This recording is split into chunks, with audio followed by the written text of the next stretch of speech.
Everyone welcome again in your YouTube channel Kiran learners academy. हम कर रहे थे एक्सपेक्टेड एडिक्विटी एग्जाम पैटर्न के ऊपर बेस्ड एसएससी सीजीएल टायर 1 के लिए जनरल अवेयरनेस के मोस्ट इंपोर्टेंट क्वेश्चन जो बेस्ड है एनसीईआरटी के ऊपर और बेस्ड है जो आपका फेस 13 है दोस्तों। बहुत सारे स्टूडेंट हैं जिनके उसके ऊपर जो लंबी लंबी स्टेटमेंट वाले क्वेश्चन है, फिर बच्चे उनमें कंफ्यूज हो जाते हैं स्टूडेंट। वो सारे क्वेश्चन हम प्रैक्टिस करेंगे और ये है एंशिएंट हिस्ट्री ऑफ इंडिया का पार्ट 2। इसको हम कवर करेंगे चैप्टर वाइज और कह सकते हैं सब्जेक्ट वाइज और चैप्टर वाइज। तो अभी रहने वाला है इसका एंशिएंट हिस्ट्री का पार्ट 2। और इसमें आपको पता भी लग जाएगा जैसे कि पहला क्वेश्चन है तो फिर से पहले लिखा हुआ है what where how and when. ठीक है, कब क्या कैसे हुआ, तो उस तरह से क्वेश्चन है ये टॉपिक वाइज। तो चलिए अभी स्टार्ट करते हैं इसका पार्ट 2 एक्सपेक्टेड एडिक्विटी एग्जाम पैटर्न का पार्ट 2 एंशिएंट हिस्ट्री और एसएससी सीजीएल टायर 1। नंबर 1, निम्नलिखित कथनों पर विचार करें। सभी शिलालेखों में केवल लिपियां हैं। पहला कहता है शिलालेख कठोर सतहों पर उत्कीर्ण है। ये तो देखो हम कह ही सकते हैं शिलालेख दोस्तों, हमने अक्सर पता ही है कठोर सतहों पर हार्ड सरफेस पे क्या होते हैं, स्क्राइब होते हैं। ये स्टेटमेंट क्या है अपने आप में, ये तो ठीक है। अब ध्यान रखेंगे शिलालेख में सिर्फ लिपियां नहीं है, भाषाएं भी है। ठीक है, भाषाएं लैंग्वेज और दोस्तों लिपि दोनों है ना, कह सकते हैं लैंग्वेज और स्क्रिप्ट दोनों की दोनों है। तो इन लैंग्वेज को समझने के लिए, इन स्क्रिप्ट को समझने के लिए यूज किया गया है, उसे बोलते हैं इंग्लिश में डेसिफरमेंट और हिंदी में बोलते हैं उसको संकेत पठन। उसका यूज किया जाता है इनको समझने के लिए। तो यहाँ पे राइट आंसर होगा पहला गलत है। ठीक है, कहते हैं सिर्फ लिपियां होती है दोस्तों, लिपियां नहीं होती, भाषा भी होती है, लिपियां दोनों होती हैं। ठीक है, तो सेकंड करेक्ट है, right answer option C. Question number 2, mesolithic या मध्य पाषाण युग के संबंध में निम्नलिखित कथनों पर विचार करें। इस अवधि के दौरान पत्थर के औजार को माइक्रोलीथ कहा जाता है। तो दोस्तों ध्यान रखेंगे इस अवधि के दौरान पाए जाने वाले पत्थर के औजार जो आकार में क्या थे, छोटे थे, और उन्हें क्या नाम दिया गया था, माइक्रोलीथ। ये स्टेटमेंट अपने आप में करेक्ट है। पत्थर के औजार आकार में बड़े थे, ये स्टेटमेंट क्या होगी, अपने आप में गलत होगी दोस्तों। आकार में क्या थे, छोटे थे, इसे नाम दिया गया माइक्रोलीथ। इस अवधि के दौरान पुराने किस्म के औजार अनुपस्थित थे, ये गलत है। ठीक है, इस अवधि के दौरान पुराने किस्म के औजार भी दोस्तों क्या थे, उपयोग में आते रहे हैं। तो ये स्टेटमेंट भी क्या है, गलत है। Only one is correct, right answer option C. Question number 3, Mehrgarh के संबंध में निम्नलिखित कथनों पर विचार करें। पहली स्टेटमेंट है बोलन दर्रे के पास एक उपजाऊ मैदान स्थित है। तो दोस्तों ध्यान रखेंगे मेरगढ़ सतल बोलन बोलन दर्रे के पास एक उपजाऊ मैदान स्थित है। ये स्टेटमेंट अपने आप में करेक्ट है। तो ये क्या है, जो कह सकते हैं ईरान का सबसे सबसे महत्वपूर्ण एक मार्ग है। और ध्यान रखेंगे मेरगढ़ में ही लोगों ने जौ और गेहूं को उगाना सीख लिया था। और इस क्षेत्र में पहली बार भेड़ और बकरियों का पालन पोषण भी किया था। पहली स्टेटमेंट क्या है, करेक्ट है। ये लोगों ने पहली बार जौ और गेहूं उगाना सीख लिया था। ठीक है, ये बता चुका हूँ, ये भी ठीक है। वर्गाकार या आयताकार घर मिले, ये स्टेटमेंट भी ध्यान रखना है। ठीक है, मेरगढ़ में वर्गाकार या आयताकार घरों के अवशेष मिले हैं। और प्रत्येक घर में दोस्तों 4 या अधिक कक्ष होते थे। ठीक है, ये मिला है, ये पाया गया है। और जिनका यूज किया जाता था भंडारण के लिए, अनाज को स्टोर करने के लिए। ये स्टेटमेंट भी अपने आप में करेक्ट है। मेरगढ़ में कई कब्रिस्तान पाए गए, ये स्टेटमेंट भी दोस्तों ध्यान रखेंगे आप। ठीक है, मेरगढ़ में कई कब्रिस्तान पाए गए थे और इसमें ठीक है कह सकते हैं मृत व्यक्ति को बकरियों के साथ दफनाया गया था, ऐसा भी पाया गया है। सारी स्टेटमेंट करेक्ट है, राइट आंसर ऑप्शन बी उपयुक्त सभी। क्वेश्चन नंबर 4, हड़प्पा की नगर योजना की अनूठी विशेषताओं के बारे में निम्नलिखित कथनों पर विचार करें। कहते हैं घर मान्यत एक मंजिली होते थे दोस्तों, ये गलत है। घर होते थे जो ये तो होते ही होते थे मकान, एक या दो मंजिले होते थे, दो मंजिले नहीं होते थे। ये नहीं कह सकते डायरेक्टली कि एक ही मंजिले होते थे, दो मंजिले इमारतें भी पाई गई हैं। और अधिकतर घरों में अलग अलग स्नान घर पाया गया है और पानी की आपूर्ति के लिए कुएं भी थे। ये स्टेटमेंट क्या है, गलत। इनमें से अनेक शहरों में ढकी हुई नालियां थी, ये स्टेटमेंट भी दोस्तों, ये वाली स्टेटमेंट सेकंड क्या है, करेक्ट है। अनेक घरों में क्या थी, ढकी हुई नालियां थी। अधिकतर घरों की नालियां गलियों या सड़कों के किनारे बनी छोटी छोटी नालियों से जुड़ी होती थी, जो बड़ी नालियों में जाकर मिलती थी। ठीक है, और वो क्या होती थी, ढकी हुई होती थी। एक विशेष जगह पे ही उनको खुला छोड़ा जाता था सफाई करने के लिए। ये स्टेटमेंट अपने आप में करेक्ट है। तो राइट आंसर होगा ऑप्शन सेकंड। कह सकते हैं सेकंड स्टेटमेंट करेक्ट है, राइट आंसर होगा option B. Question number 5, Harappa काल के दौरान की जाने वाली कृषि पद्धति के संबंध में निम्नलिखित कथनों पर विचार करें। क्या कहता है, मिट्टी खोदने और बीज बोने के लिए नए औजार हल का उपयोग किया जाता था। स्टेटमेंट ध्यान रखना है अपने आप में करेक्ट। के लोग सिंचाई पद्धति से अवगत थे दोस्तों। ये भी स्टेटमेंट क्या है, अपने आप में करेक्ट है, राइट आंसर है यहाँ पे ऑप्शन सी, एक और दो दोनों। क्वेश्चन नंबर 6, निम्नलिखित कथनों पर विचार करें। लोथल कच्छ के रण के करीब स्थित था। तो आप ध्यान रखेंगे, लोथल शहर गुजरात में साबरमती नदी के सहायक नदी के किनारे स्थित था और जो कहाँ है दोस्तों, खंबात की खाड़ी के करीब है। ये स्टेटमेंट क्या है, गलत है। यह पत्थर, सीप और धातु से बनने वाले वस्तुओं का एक महत्वपूर्ण केंद्र था। ठीक है, तो यहाँ पे ये स्टेटमेंट क्या है, ठीक है। और इस शहर में एक गोदाम भी था। तो ये स्टेटमेंट करेक्ट है, राइट आंसर होगा ऑप्शन बी। क्वेश्चन नंबर 7, निम्नलिखित कथनों पर विचार करें। ऋग्वैदिक काल में लड़ाई केवल भूमि के लिए ही लड़ी जाती थी।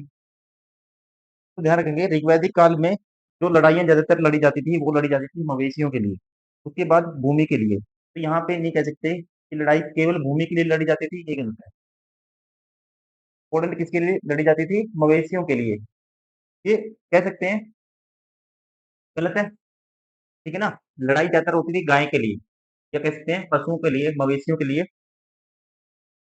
और भूमि के लिए जो लड़ाई लड़ी जाती थी वो लड़ी जाती थी, जैसे उस भूमि के लिए लड़ी जाती थी जहाँ पे कह सकते हैं जो चारा है, ठीक है, गायों के लिए या मवेशियों के लिए जो चारा, हाँ, अच्छे से हो पाता हो, फर्टाइल हो जो भूमि, ठीक है, जिसपे चारा अच्छे से उग जाता था, उनके लिए लड़ाई, उस भूमि के लिए लड़ाई लड़ी जाती थी, ना कि सभी भूमि के लिए। और यहाँ पे था केवल भूमि के लिए, तो ये ऑप्शन कह सकते हैं स्टेटमेंट 1 क्या होगी, गलत होगी। दूसरा कहता है, इस अवधि के दौरान नियमित सेना को बनाए रखा जाता था। तो अधिकांश पुरुष युद्ध लड़ते थे, लेकिन नियमित कोई भी नियमित सेना नहीं थी। ये भी आपको ध्यान रखना है, ये भी स्टेटमेंट गलत है, राइट आंसर होगा डी, उपयुक्त में से कोई भी नहीं। क्वेश्चन नंबर 8, निम्नलिखित कथनों पर विचार करें कि जो कथन दिए हुए हैं संदर्भ में दिए हुए हैं आर्यों के। दस्यु वे लोग थे जो बलि प्रदान नहीं करते थे, ये अपने आप में स्टेटमेंट क्या है, करेक्ट है। दस्यु वे लोग थे जो बलि प्रदान नहीं करते थे, तो ये स्टेटमेंट करेक्ट है। दस्यु वे लोग थे जो अनार्य भाषा बोलते थे, तो यहाँ पे भी ये भी दोस्तों स्टेटमेंट क्या है, क्या में ठीक है। आर्यों में दस्यु उनको कहा जाता था जो विभिन्न अलग आर्यों से दोस्तों दूसरी लैंग्वेज बोलते थे। ठीक है, ये स्टेटमेंट भी करेक्ट है, राइट आंसर होगा ऑप्शन सी। क्वेश्चन नंबर 9, इनाम गांव में समाधान पद्धति के बारे में निम्नलिखित कथनों पर विचार करें। क्या कहता है, इनाम गांव गोड़ नदी के किनारे पर एक स्थित है। पहले दोस्तों सबसे पहले इनाम गांव आपको पता होना चाहिए, ये एक पुरातात्विक स्थल है जो महाराष्ट्र में खोजा खोजा गया था इसको। और पहला कहता है इमाम गांव सॉरी, गोड़ नदी के किनारे स्थित एक स्थल है। ये आपको ध्यान रखना है, ये गोड़ नदी के तट पर स्थित एक स्थल है जो भीमा की एक सहायक नदी है।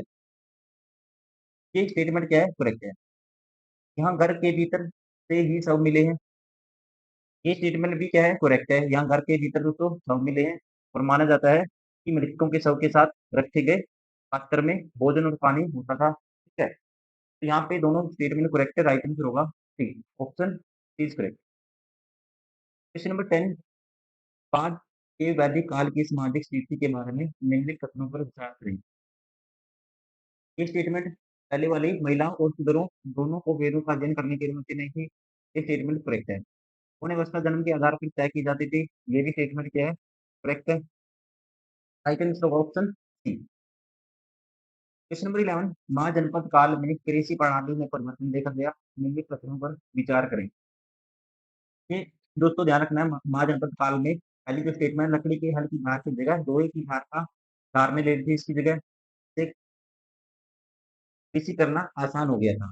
लोगों ने धान की रोपाई शुरू कर दी। रोपाई का मतलब ये है, पहले लोग क्या करते थे, सीधे बीज डालते थे। अब बीज की जगह पहले छोटा सा पेड़, जैसे आप धान हम बनाते हैं, खेत में धान होती है, पहले क्या होता है, छोटा पौधा बनाते हैं, फिर पौधा डायरेक्ट कहाँ पे लगाते हैं, पानी भर के, धान का जो खेत होता है उसमें पानी भर के फिर पौधा लगाते हैं, ठीक है, उससे पैदा होती है धान। तो यहाँ पे ये स्टेटमेंट क्या है, रोपाई शुरू कर दी थी, ये भी करेक्ट है, राइट आंसर होगा ऑप्शन सी। क्वेश्चन नंबर 12, भगवान बुद्ध के संबंध में निम्नलिखित कथनों पर विचार करें। कहता है उनका जन्म शाक्य गण से था, गण से है। खुद एक छोटे दोस्तों गण से संबंधित थे, जिन्हें क्या बोला जाता था? शाक्य गण के रूप में जाना जाता था। और वे क्या थे? एक क्षत्रिय थे। ये स्टेटमेंट क्या है? करेक्ट है। दूसरा क्या है? गलत है। कहता है कुशीनारा में आत्मज्ञान प्राप्त किया दोस्तों, ठीक है? ये क्या है? असत्य है। भगवान बुद्ध ने बोध गया में बोधि वृक्ष के नीचे आत्मज्ञान कह सकते हैं, जिसे निवाण बोलते हैं, प्राप्त किया था, ना कि कुशीनारा में। ये गलत है। बुद्ध के जीवन का अंत बोध गया में हुआ। दोस्तों ये भी क्या है? गलत है। बुद्ध को महापरिनिर्वाण जीवन का अंत कुशीनगर या बोल सकते हैं कुशीनारा में हुआ था, ना कि बोध गया में। ये गलत है ये भी। तो स्टेटमेंट ओनली वन करेक्ट है। Right answer option first. Question number 13, निम्नलिखित कथनों पर विचार करें। बताना कौन सा गलत है, ठीक है? गलत कथन का चयन करना है। देखो, ये दिया हुआ है दोस्तों, भारतीय दर्शन के विभिन्न विद्यालयों और उनके संस्थापक से संबंधित रिलेशन दिया हुआ है। पहला है वैशेषिक। ये स्टेटमेंट दोस्तों ये क्या है? पहला वाला जो मैचिंग है करता है। तो वैशेषिक दर्शन के संस्थापक माना जाता है कणाद को, ना कि व्यास को। ये गलत है। दूसरा, न्याय गौतम, ये सही है दोस्तों। न्याय दर्शन के संस्थापक महर्षि गौतम थे। उसके बाद तीसरा, सांख्या जैमिनी, ये भी क्या है? गलत है। सांख्य दर्शन के संस्थापक थे कपिल मुनि। ये भी क्या है? गलत है। बाकी योग के पंतजलि, ये ठीक है। तो राइट आंसर होगा बी। एक और तीन क्या है? गलत है। क्वेश्चन नंबर 14, मौर्य काल के महत्वपूर्ण शहरों के बारे में निम्नलिखित कथनों पर विचार करें। कौन सा चाहिए कोड? तक्षशिला उत्तर पश्चिम का प्रवेश द्वार था। दोस्तों ध्यान रखेंगे, तक्षशिला मौर्य काल में उत्तर पश्चिम का प्रवेश द्वार था। ये स्टेटमेंट ध्यान रखेंगे, ठीक है।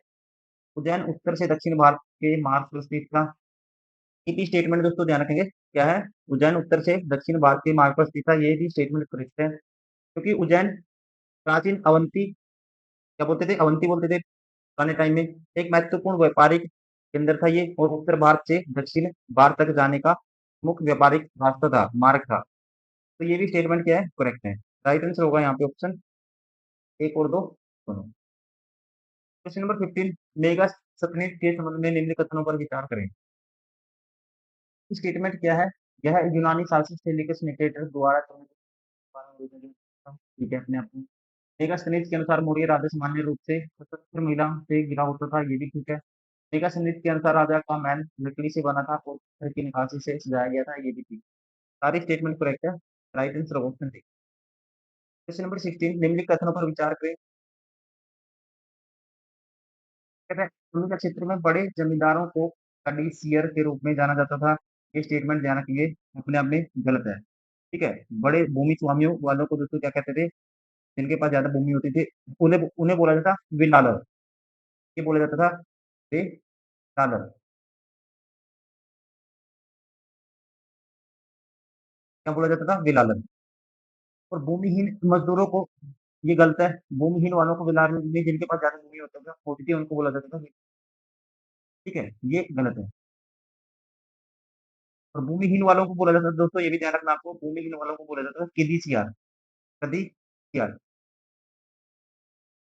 ऐसे होगा, लिख देता हूँ, कदीसियार। या इन्हीं को बोला जाता था आदिमाई, जिनके पास भूमि कम होती थी, वो किसान, ठीक है? ये या ये बोला जाता था, और ज्यादा होती थी उनको बोला जाता था बड़े जिम्मेदारों को बिलालर। बिलालर बड़े भूमि वाले जमींदारों को, और जिनके पास दोस्तों भूमि कम होती थी उन्हें बोलते थे कदीसियार या आदिमाई। क्वेश्चन नंबर 16, इन कथनों पर विचार कीजिए। देखो ये क्वेश्चन रिपीट हो गया है।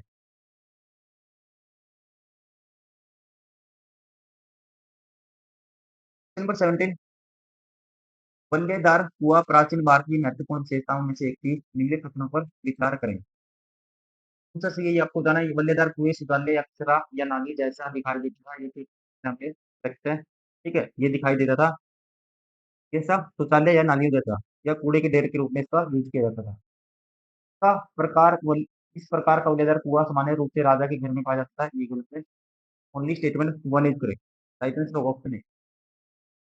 क्वेश्चन नंबर 18, मौर्य काल के दौरान किसे काले सोने के रूप में रेखांकित किया जाता था? तो ध्यान रखना है, मौर्य काल के दौरान काले सोने के रूप में जाना जाता था रोमन साम्राज्य में काली मिर्च को। राइट आंसर होगा ऑप्शन थर्ड।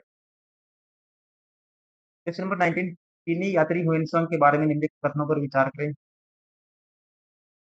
क्या कहता है, वह समुद्री मार्ग से चीन वापस चला गया, ये दोस्तों गलत है। ठीक है, वो भूमार्ग से गया था, वापस लौट गया था उत्तर पश्चिमी और मध्य एशिया के माध्यम से, ये गलत है। उसने प्रसिद्ध बौद्ध मठों विक्रमशिला आदि के बारे में बताया, ये दोस्तों गलत है। ठीक है, बौद्ध मठ तो कह सकते हैं लेकिन विक्रमशिला नहीं, इसने बताया था, विवरण दिया था नालंदा का, नालंदा बिहार, तो ये गलत है। दोनों गलत हो गए। राइट आंसर होगा ऑप्शन डी, उपयुक्त में से कोई भी नहीं। क्वेश्चन नंबर 20, इलाहाबाद स्तंभ के शिलालेख के बारे में निम्नलिखित कथनों पर विचार करें।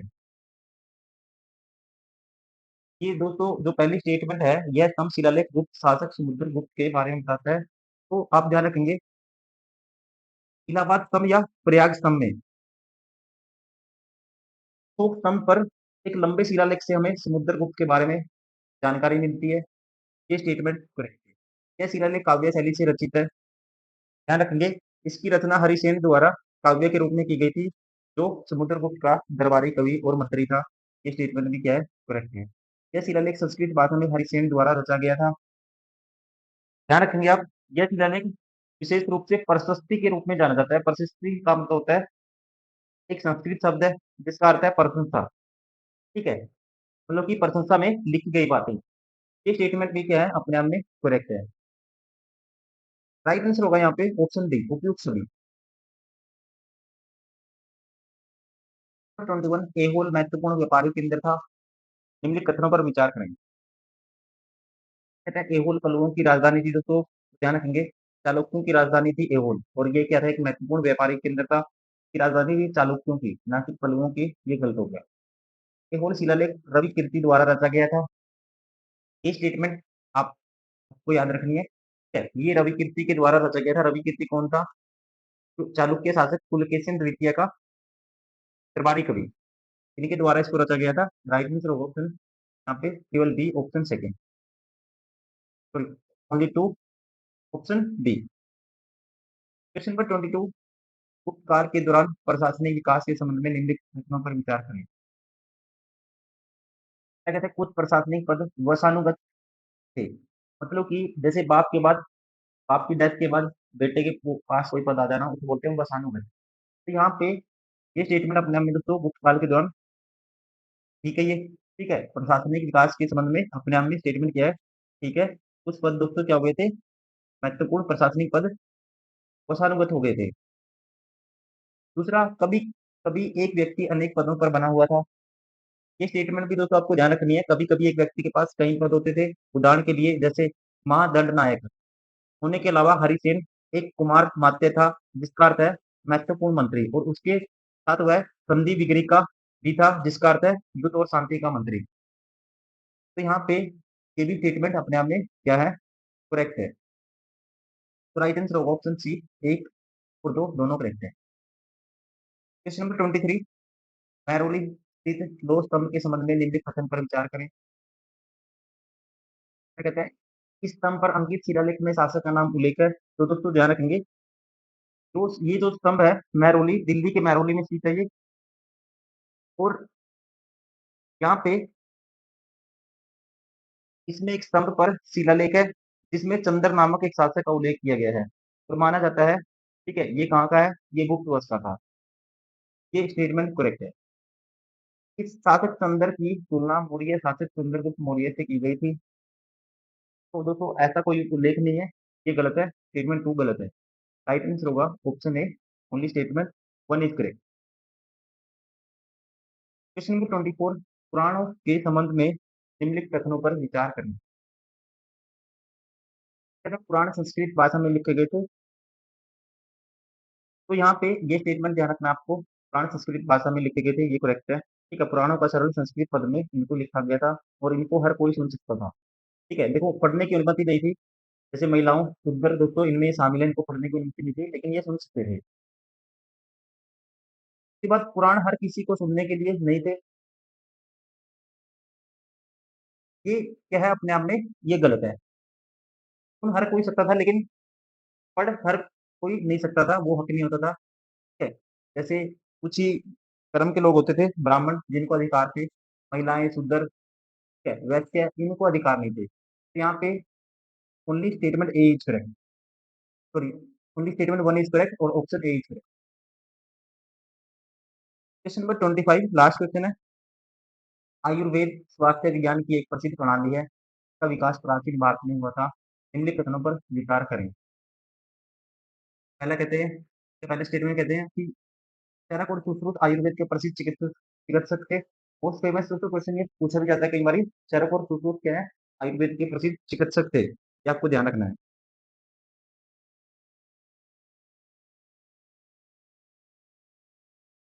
दूसरी स्टेटमेंट सुश्रुत ने सर्जिकल विधियों का विस्तृत वर्णन किया है।